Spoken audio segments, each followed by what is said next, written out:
নমস্কার সকলকে, আশা করছি সকলেই ভালো আছো। বাড়িতে তো প্রত্যেকেই গঙ্গা স্নান করতে গেছিলো, কিন্তু আমি যেতে পারিনি। সেই কারণে নিজেকে তো শুদ্ধ করতেই হয়, যেহেতু আমাদের সনাতন ধর্মের নিয়ম। কোনো কিছু অশুদ্ধ হলে তারপর নিজেকে শুদ্ধি করার জন্য গঙ্গা স্নান করতে হয়। তো সেই কারণেই বাড়িতেই আমি গঙ্গা স্নানটা করেছি, মনে ভক্তি আছে।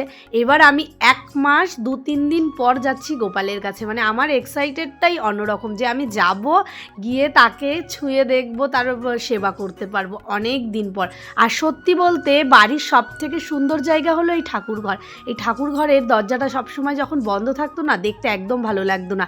আর আমার তো খেতে একদম ভালো লাগতো না। খাওয়ার সময় আমার গোপাল সোনাদের কথা মনে পড়তো, যে একটু যদি ওদেরকে সেবা দিতে পারতাম ভালো লাগতো, খেতেও আনন্দ পেতাম খেয়ে দেও।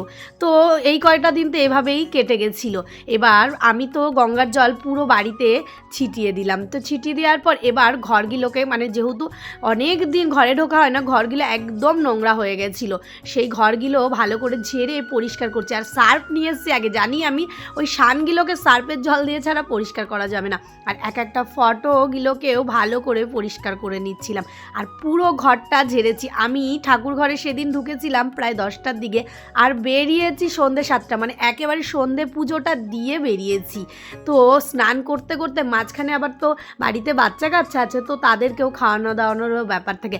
এইদিকে মুছে ঝেড়ে ঝুড়ে পরিষ্কার করে চলে গেছিলাম বাবানকে খাওয়াতে, কারণ বাবানের না 2 দিন ধরে শরীরটা একদম ভালো না।